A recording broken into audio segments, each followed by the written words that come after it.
प्रणाम दोस्तों। आज मैं प्रस्तुत हूँ आपके सामने सुभद्रा कुमारी चौहान द्वारा लिखी एक कहानी लेकर। कहानी का नाम है जंबक की डिबिया।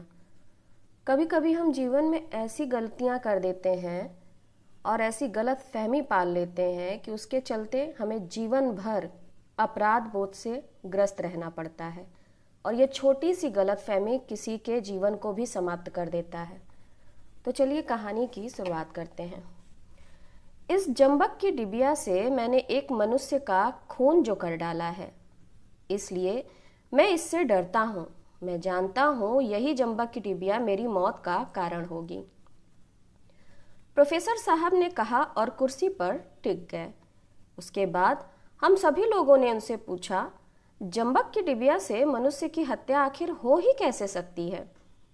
सिगरेट बुझाकर ऐश ट्रे पर फेंकते हुए प्रोफेसर साहब ने कहा, बात उन दिनों की है जब मैं बीए फाइनल में पढ़ता था।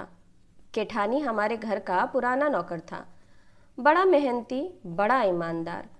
महीनों हमारी माँ जब घर से बाहर रहती, वह सारे घर की देखभाल रखता। एक दिन का भी कभी इधर से उधर ना हुआ था। एक बार यही बरसात के दिन थे। मेरी छोटी बहन के बदन पर कुछ लाल लाल दाने से उठ गए और उसके लिए मैं जंबक की एक डिबिया खरीद लाया। मेरी माँ मशीन के सामने बैठी कपड़े सी रही थी। आसपास बहुत से कपड़े फैले पड़े थे। वहीं मैंने वह डिब्बी खोली, बहन के दानों पर जहां तहां लगाया और डिब्बी बंद करके माँ के हाथ में दे दी। पास ही केठानी खड़ा खड़ा धुले हुए कपड़ों की तह लगा रहा था। जब मैं बहन के दानों पर जंबक लगा चुका था, तब केठानी ने उत्सुकता से पूछा, काय भैया, इसे ई सब अच्छो हुई जई है? मैंने कहा, हाँ, खाज, फोड़ा, फुंसी, जले कटे सब जगह यह दवा काम आती है। इसके बाद केठानी अपने काम में लग गया और मैं बाहर चला गया। शाम को जब मैं घूम कर लौटा तो देखा घर में एक अजीब प्रकार की चहल पहल है। माँ कह रही थी, बिना देखे किसी को कैसे कुछ कहा जा सकता है? कहाँ गई कौन जाने। बड़ी बहन कह रही थी, उसे छोड़कर और ले ही कौन सकता है? कल उसकी आवाज आई थी ना। उसके लड़के के सिर में भी बहुत फुंसियां थीं। पिताजी कह रहे थे, कहीं महाराजिन ना ले गई हो। अखिल उससे कह रहा था, यह गोरे होने की दवा है। लड़के भी तो तुम्हारे सीधे नहीं हैं। पास ही बैठा अखिल पढ़ रहा था। पिताजी की बात में दिलचस्पी लेते हुए वह बोला, बापू, महाराजिन तो सदा गोरे होने की ही फिक्र में रहती है। फिर मुझसे पूछा कि यह क्या है, सो हमने कह दिया कि गोरे होने की दवा है। केठानी अपनी कोठरी में रोटी बना रहा था। उसे बुलाकर पूछा गया तो उसने कहा, जब भैया लगाई हती आपने तो तबे देखी रही, फिर हम नहीं देखन सरकार। मुझे क्रोध आ गया। बोला, तो डिबिया पंख लगाकर उड़ गई। केठानी ने मेरी तरफ देखा और बोला, भैया, मैंने कहा चुप हो, मैं कुछ नहीं सुनना चाहता। सुबह मैं डिब्बी लाया और इस समय गायब हो गई। यह सब तुम ही लोगों की बदमाशी है। केठानी कुछ ना बोला, चुपचाप वहीं खड़ा रहा और मैं कमरे में चला गया। मैंने सुना वह माँ से कह रहा था, मालकिन चल के भोर कोठरी खोली देख ली। मैं का करहूँ दवाई लेके, मैं करही दवाई लेके कहाँ जाइए? फिर जौन चीज लागी मैं मांग ना ली हो सरकार से। मैं कोट उतार रहा था, ना जाने मुझे क्यों क्रोध आ गया और मैं कमरे से निकल आया।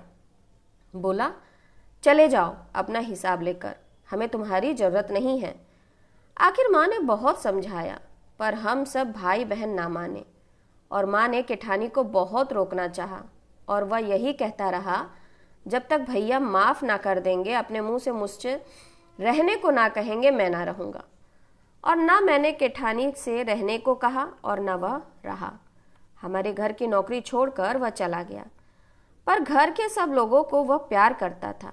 वह गया जरूर, पर वह तन से गया, मन से नहीं। माँ को भी उसका अभाव बहुत खटका और मुझे तो सबसे ज्यादा उसका अभाव खटका। वह मेरे कमरे की सफाई रखता था, सजा कर रखता था और फूलों का गुलदस्ता नियम से बनाकर रखता था।